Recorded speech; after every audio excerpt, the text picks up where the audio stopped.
À son Excellence, Monsieur le Président de la République, chef de l'État. Excellence, Monsieur le Président, l'honneur m'échoit en ce jour de vous présenter mes très sincères et chaleureuses félicitations pour votre brillante et historique élection à la magistrature suprême à l'issue du scrutin qui s'est tenu le 12 avril 2025. J'y joins mes vœux de plein succès dans l'accomplissement de votre mandat. Je me présente à vous comme citoyen gabonais épris de paix et de liberté. Je me présente à vous comme citoyen gabonais soucieux du bonheur du Gabon. Je me présente à vous comme homme politique et homme de Dieu.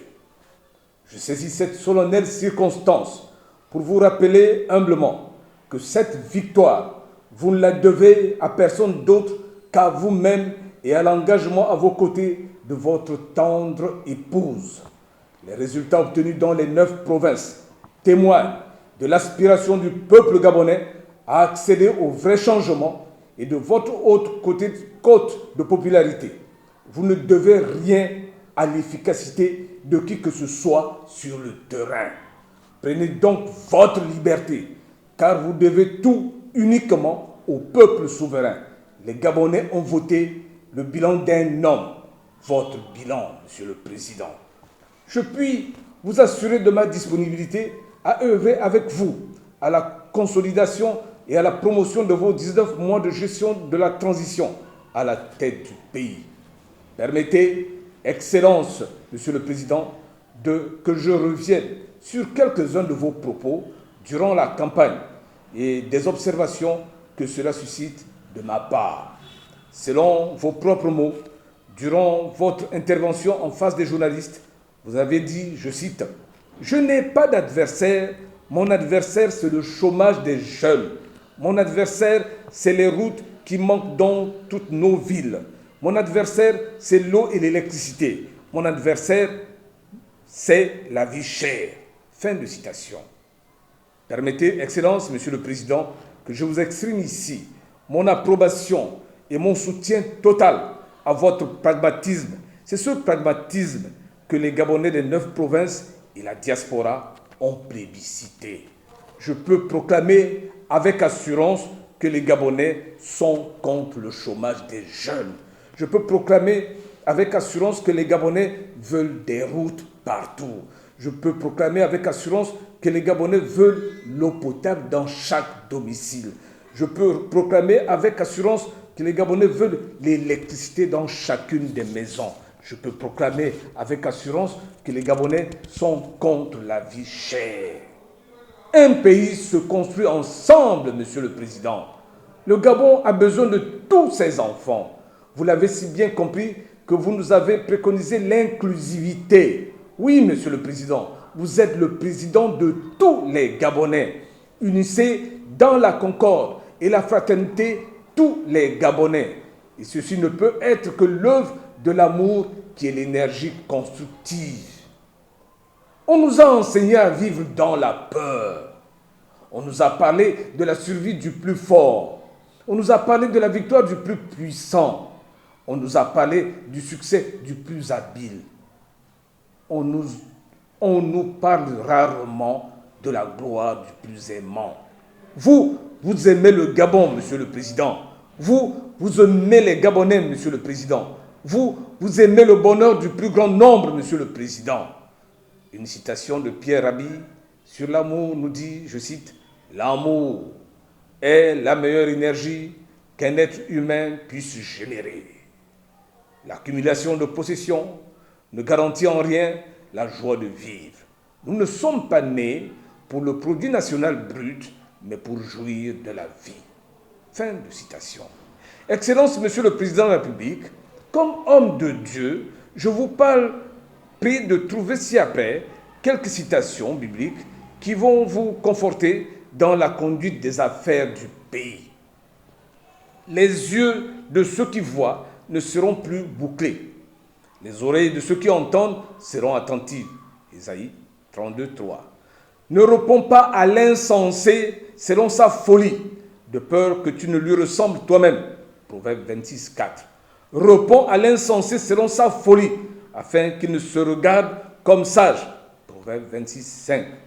Il y a un temps pour tout, un temps pour toute chose sous les cieux, un temps pour se taire, un temps pour parler.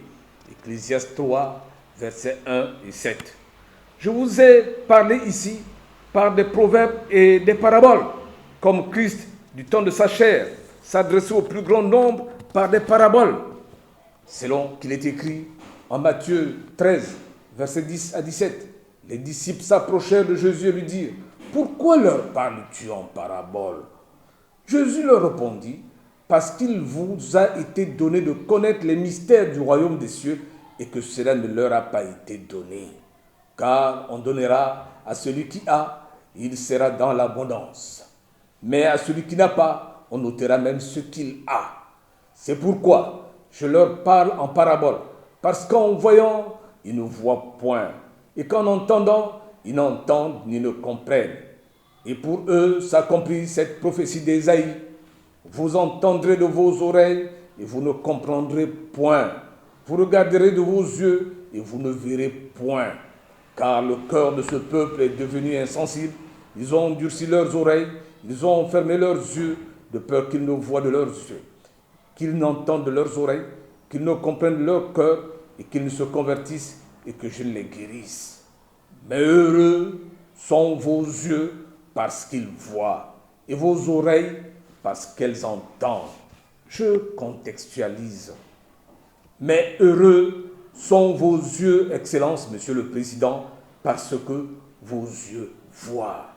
Heureux sont vos oreilles, Excellence, Monsieur le Président de la République, parce que vos oreilles entendent. Je vous le dis en vérité, beaucoup de prophètes et de justes ont désiré voir ce que vous voyez et ne l'ont pas vu, entendre ce que vous entendez et ne l'ont pas entendu. Fin de citation. Excellence, Monsieur le Président de la République, encore quelques citations bibliques en rapport avec vos nouvelles fonctions. La crainte de l'Éternel enseigne la sagesse et l'humilité précède la gloire. La crainte de l'Éternel est le commencement de la sagesse. Tous ceux qui l'observent ont une raison saine.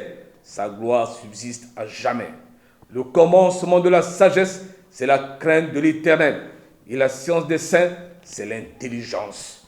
Puis-il dit à l'homme: voici, la crainte du Seigneur, c'est la sagesse. S'éloigner du mal, c'est l'intelligence. Si quelqu'un d'entre vous manque de sagesse, qu'il la demande à Dieu, qui donne à tous, simplement et sans reproche, et la sagesse lui sera donnée. Jacques 1,5. Je vais en conclure par le songe de Salomon à Gabaon. Je répète, le songe de Salomon à Gabaon. J'insiste, le songe de Salomon à Gabaon. Voici ce que nous enseigne la Bible à propos du songe de Salomon à Gabaon. Il est écrit en 1 Roi 3, versets 2 à 15, « Le peuple ne sacrifiait que sur les hauts lieux, car jusqu'à cette époque, il n'y avait point été bâti de maison au nom de l'Éternel. Salomon aimait l'Éternel et suivait les coutumes de David son père. Seulement, c'était sur les hauts lieux qu'il offrait les sacrifices et les parfums. Le roi Salomon se rendit à Gabaon pour y sacrifier, car c'était le principal des hauts lieux. Salomon offrit 1000 holocaustes sur l'autel. À Gabaon, l'Éternel apparut en songe à Salomon pendant la nuit. Et Dieu lui dit: demande ce que tu veux que je te donne. Salomon répondit: tu as traité avec une grande bienveillance ton serviteur David, mon père, parce qu'il marchait en ta présence dans la fidélité, dans la justice et dans la droiture de cœur.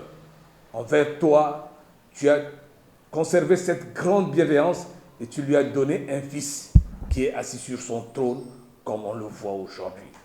Maintenant, dit Salomon, Éternel mon Dieu, tu as fait régner ton serviteur à la place de David, mon père, et moi je ne suis qu'un jeune homme et je n'ai point d'expérience.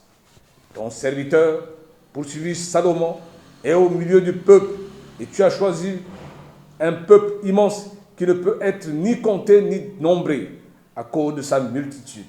Accorde donc à ton serviteur un cœur intelligent pour juger ton peuple, pour discerner le bien du mal, car il pourrait juger ton peuple, ce peuple si nombreux. La Bible dit que cette demande de Salomon plut au Seigneur. Et Dieu lui dit, puisque c'est là ce que tu demandes, puisque tu ne demandes pour toi ni une longue vie, ni les richesses, ni la mort de tes ennemis, et tu demandes de l'intelligence pour exercer la justice, voici, dit l'Éternel, j'agirai selon ta parole. Je te donnerai un cœur sage et intelligent, de telle sorte qu'il n'y aura eu personne avant toi, qu'on ne verra jamais personne de semblable à toi. Je te donnerai en outre ce que tu n'as pas demandé, des richesses et de la gloire, de telle sorte qu'il n'y aura pendant toute ta vie aucun roi qui soit ton pareil. Et, dit l'Éternel, si tu marches dans mes voies, en observant mes lois et mes commandements, comme l'a fait David ton père, je prolongerai tes jours. Salomon s'éveilla, et voilà le songe. Salomon revint à Jérusalem et se présenta devant l'arche de l'alliance de l'Éternel. Il offrit des holocaustes et des sacrifices d'action de grâce, et Salomon fit un festin à tous ses serviteurs. Excellence, Monsieur le Président, mon message ne serait pas complet si je venais à oublier le personnage biblique que vous illustrez le plus, à savoir Josué, le serviteur de Moïse. Il est écrit en Josué 1, chapitre 8, versets 8 à 9, « Après la mort de Moïse, serviteur de l'Éternel, l'Éternel dit à Josué, fils de Nun, serviteur de Moïse, que ce livre de la loi ne s'éloigne point de ta bouche. Médite-le jour et nuit, pour agir fidèlement selon tout ce qui y est écrit. Car c'est alors que tu auras du succès dans tes entreprises, c'est alors que tu réussiras. Ne t'ai-je pas donné cet ordre? Fortifie-toi et prends courage. Ne t'effraie point, ne t'épouvante point, car l'Éternel ton Dieu est avec toi dans tout ce que tu entreprendras. Puisse l'Éternel, Dieu Tout-Puissant, vous assister dans la consolidation de la paix, le développement et la sauvegarde de l'intégrité territoriale de notre cher et beau pays. Je vous souhaite plein succès dans l'accomplissement de votre nouveau mandat au bénéfice de la grandeur de la République gabonaise et de tous ses enfants, tant ceux qui résident au Gabon que ceux de la diaspora, qui honorent sous d'autres cieux notre précieux et beau pays, le Gabon. Unis dans la concorde et la fraternité, éveille-toi, Gabon, une aurore s'élève, encourage l'ardeur qui vibre et nous soulève. C'est enfin notre essor vers la félicité. C'est enfin notre essor vers la félicité. Profond respect et entier dévouement. Libreville, le 25 avril 2025, Pascal Oyougou, homme politique et homme de Dieu, homme de paix et de liberté. Je vous remercie.